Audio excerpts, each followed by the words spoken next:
আমাবস্যার রাতে অন্ধকারের ভিতরে জোনাকি পোকার আলো জ্বললে দেখা যায় না দূর থেকে?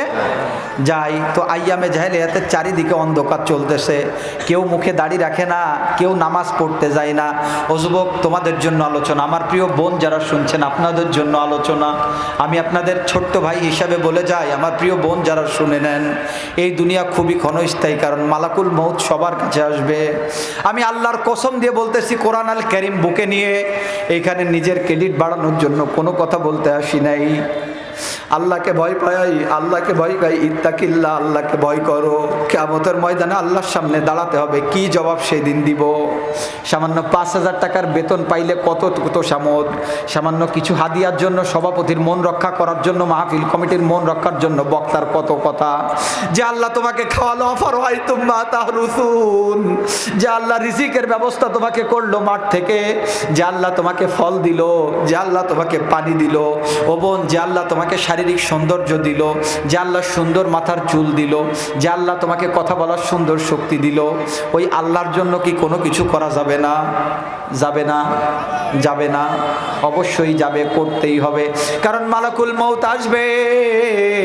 আমি কোনোদিনও আপনাদেরকে মৃত্যুর বিষয়ে কথা বলতাম না যদি শুধুমাত্র কোরআনের ভিতরে থাকতো ওয়াজাআত সাকরাতুল মাউত, এই সাকর বাদ দিয়ে শুধু মাউত আসতো, যে মৃত্যু আসবে। আমি কোনোদিনও মৃত্যুর ব্যাপারে সতর্ক করতাম না, কিন্তু আল্লাহ বলে ওয়াজাআত সাকরাতুল মাউত, মৃত্যুর যন্ত্রণা আসবে। কি আসবে? জোরে বলেন। মৃত্যুর যন্ত্রণা আসবে, মৃত্যুর যন্ত্রণা আসবে। মালাকুল মাউত আজরাইল হাজির হয়ে যাবে।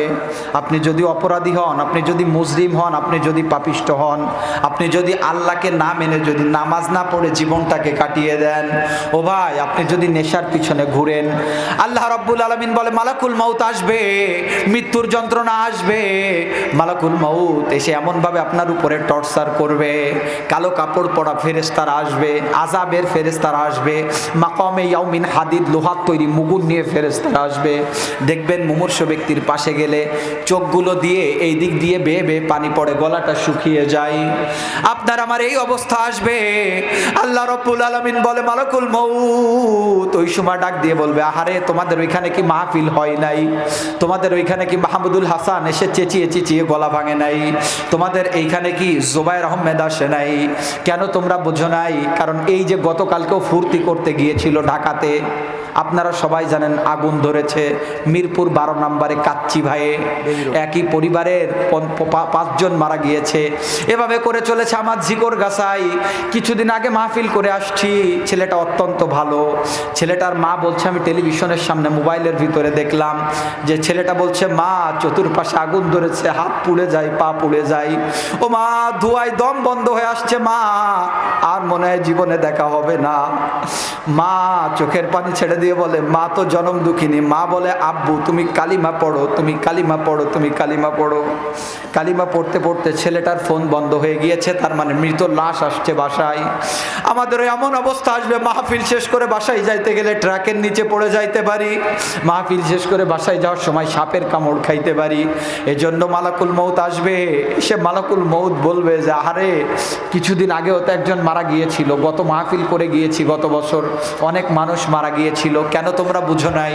ও যুবক, ও আমার প্রিয় ভাই, ও আমার প্রিয় ভাই, চতুর্দিকে অন্ধকার, আমাবস্যার রাত। আপনি যদি দাড়ি নাও রাখেন সমস্যা নাই, আপনি স্কুলে পড়েন সমস্যা নাই, কিন্তু আজান হলে পরে যদি টাকনুর উপরে কাপড় গুছিয়ে আপনি যদি মাথাটা আগলা করে আল্লাহর সামনে সেজদা দেন, আল্লাহ খুশি হবে। ঠিক কি না? ঠিক কি না? স্কুল কলেজের ভাইরা নামাজ পড়তে পারবেন তো ইনশাআল্লাহ? পারবেন তো ইনশাআল্লাহ? পর্দার অন্তরালের যত বোন আছেন, আমার প্রিয় বোন, আল্লাহর কাছে যাইতে হবে বোন। এজন্য কলেজে গেলে পরে হেজাব করেন, আপনার শারীরিক যে সৌন্দর্য আছে, আপনি বড় পর্দার সাথে থাকেন, আপনি পর্দার সাথে থাকেন, আল্লাহ তাআলা সৌন্দর্যকে বাড়িয়ে দিবে। ঠিক কি না? এই জন্য আমাদের নফসকে বিলিয়ে দিতে হবে। এখন নফস বিলাই দিতে গেলে তো হুজুর কিছু টাকার প্রয়োজন, কারণ বর্তমান বাজার মূল্য যা, তাতে একটু টাকা পয়সা না হইলে পরে সমাজে টিকা যায় না, আছে না নাই? হ্যাঁ, এই জন্য আমাদের একটু সুদ খাইতে হবে। কি খাইতে হবে? সুদ খাইতে হবে? রাসূলের একটি হাদিস, কিয়ামতের আগে এমন একটা সময় আসবে, আধার ঘরে, অন্ধকার ঘরে, লাইট বন্ধ ঘরে কালো পিঁপড়া ঢুকে গেলে যেমন বোঝা যায় না, প্রত্যেক ঘরে সুদ আসবে, মানুষ বুঝতে পারবে, জোরে বলেন, পারবে না। আজকে সেই সমাজ চলে এসেছে, আজকে এই সমাজ চলে এসেছে। সুদ ভিত্তিক অর্থনৈতিক লেনদেন প্রত্যেকটি ব্যাংকে, প্রত্যেকটি এনজিওতে, প্রত্যেকটি সমিতিতে ঢুকে গিয়েছে, ঠিক কি না? প্রত্যেকটি বাড়িতে বাড়িতে ঢুকেছে। কে ইমাম, কে মুয়াজ্জিন, কে খতিব, কে খাদেম, কে হাজি, কে গাজী, প্রত্যেক বাড়ি সুদ, প্রত্যক্ষ পরোক্ষ, লোনের নামে, কিস্তির নামে চলতেছে, আছে না নাই? আল্লাহ রাব্বুল আলামিন বলেন, পৃথিবীর মানুষেরা শোনো, গত বছর এ বিষয়ে কিছু কথা বলেছিলাম, তার বাকি কথাটি আজকে বলে যাই।